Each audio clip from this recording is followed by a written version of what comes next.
Le rôle des enfants. Alors on a un peu parlé des enfants dans l'entreprise familiale tout à l'heure. Il y a des différences, d'une part, en fonction de l'âge. On a parlé beaucoup, et notamment au Japon, apparemment c'est quelque chose de très important, du rôle fondamental de l'aîné dans la reprise de l'entreprise.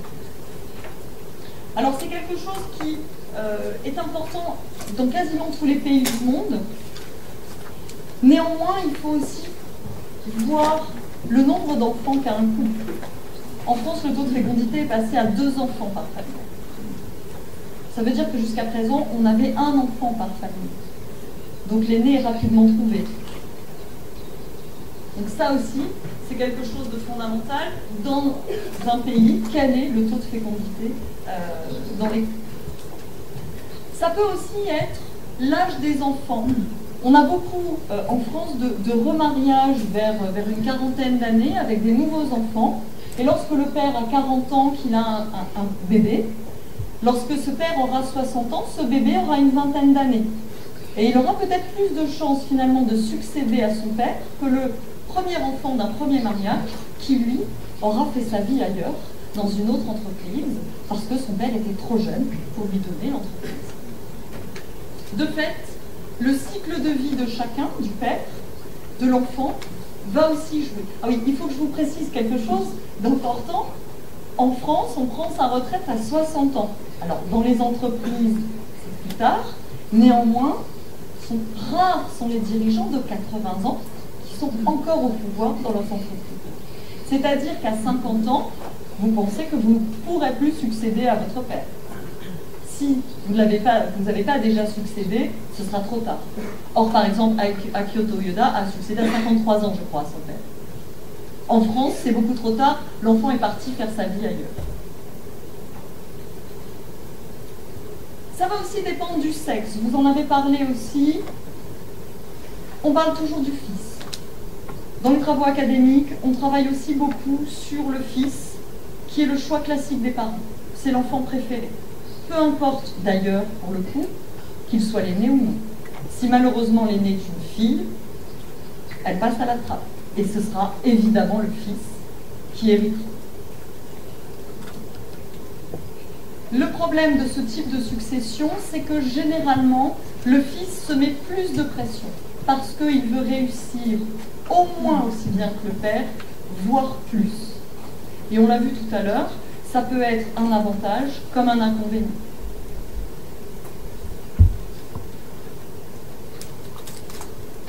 De plus en plus, on étudie les filles et nous venons de sortir un ouvrage qui sort au mois de décembre sur la succession par les filles au niveau mondial, avec un exemple de chaque pays du monde pour montrer l'intérêt de ne pas oublier la fille comme successeur.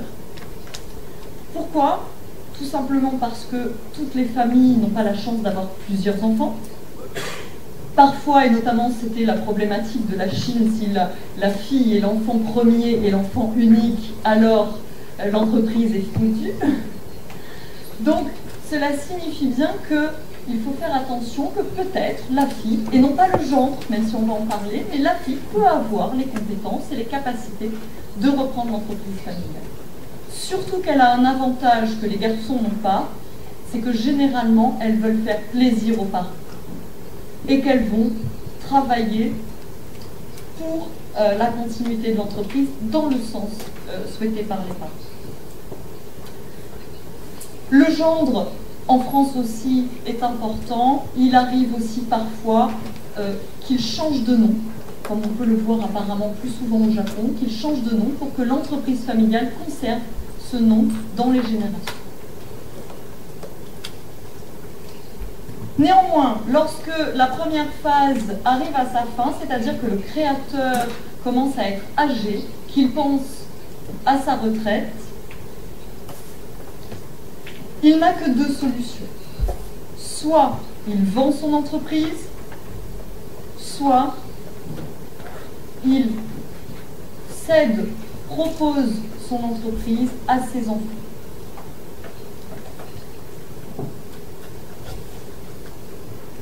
Son but dans la succession, c'est la continuité de l'affaire et ce sera l'émergence d'une entreprise familiale. Ce n'est que dans ce cas-là que l'entreprise devient familiale.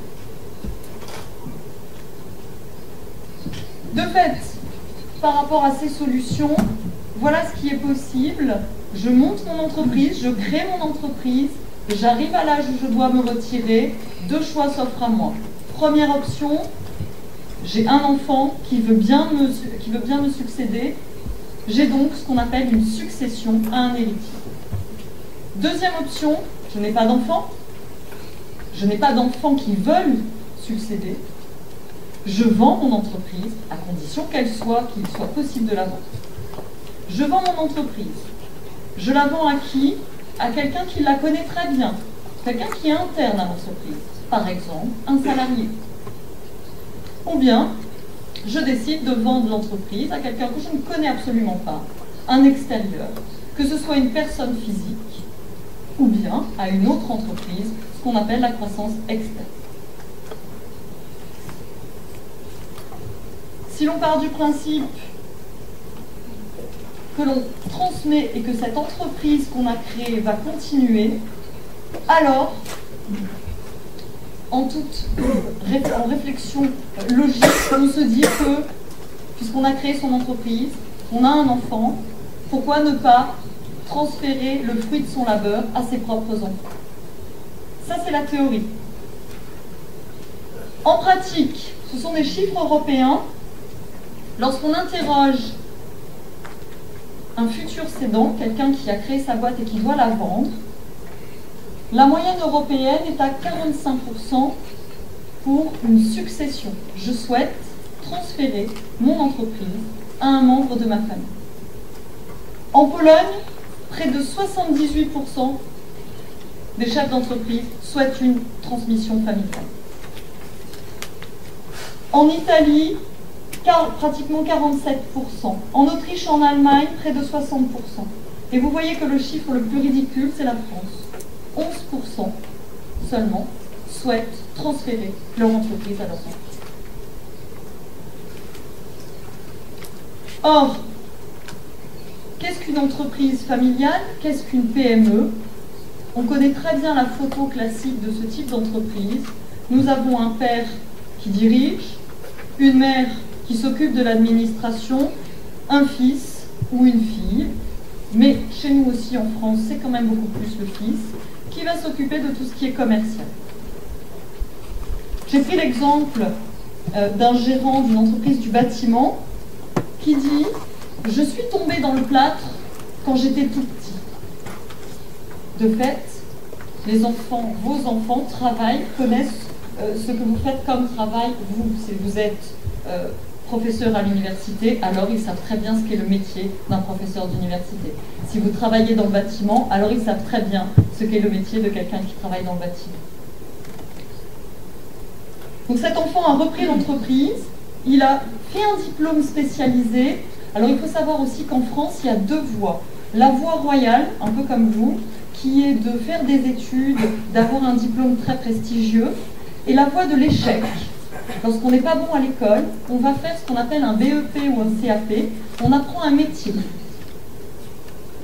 Or, la majorité des PME sont des entreprises dans lesquelles on exerce un métier. Et non pas, pour ce genre de choses, il ne faut pas un grand diplôme d'école, ça ne sert à rien. Il vaut mieux connaître son métier. Donc le fils a fait un CAP, il est rentré dans cette entreprise, et comme il la connaît très bien, aujourd'hui, son entreprise fait 15 millions d'euros de chiffre d'affaires et il emploie une centaine de salariés.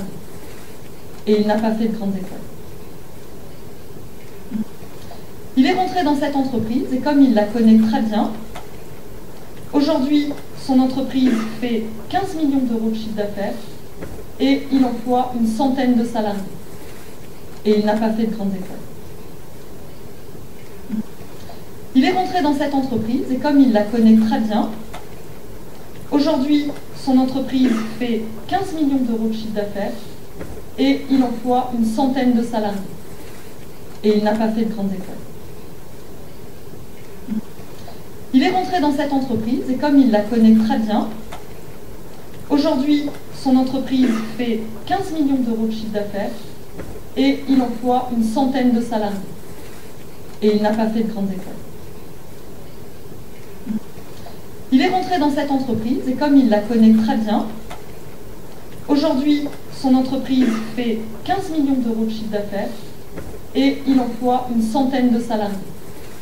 Et il n'a pas fait de grandes écoles. Il est rentré dans cette entreprise et comme il la connaît très bien, aujourd'hui, son entreprise fait 15 millions d'euros de chiffre d'affaires et il emploie une centaine de salariés. Et il n'a pas fait de grandes écoles.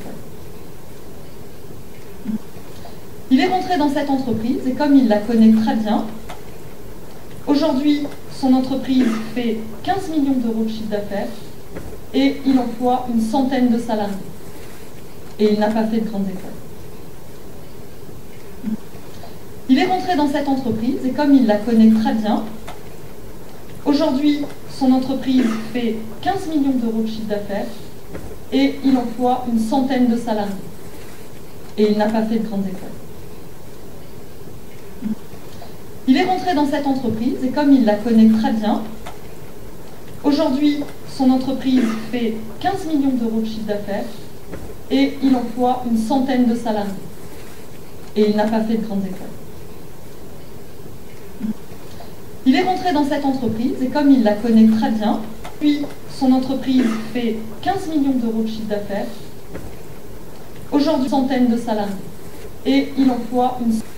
Et il n'a pas fait de grandes écoles. Il est rentré dans cette entreprise et comme il la connaît très bien, puis son entreprise fait 15 millions d'euros de chiffre d'affaires, aujourd'hui, et il emploie une... Et il n'a pas fait de grandes écoles. Il est rentré dans cette entreprise et comme il la connaît très bien, puis son entreprise fait 15 millions d'euros de chiffre d'affaires, aujourd'hui, et il emploie une... Et il n'a pas fait de grandes écoles.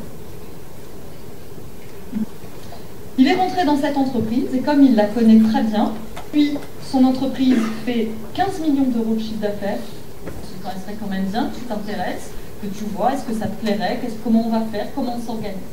Ça peut paraître évident. On va reprendre notre truc. C'est quelque chose de fondamental puisque ces deux volontés s'accordent pour que la succession soit réussie et pour que surtout on puisse assurer le transfert du management, mais aussi le transfert de la propriété. Dans la réalité, la théorie est simple, la réalité est beaucoup plus complexe. Nous avons souhaité proposer quelque chose de simplifié et de pédagogique.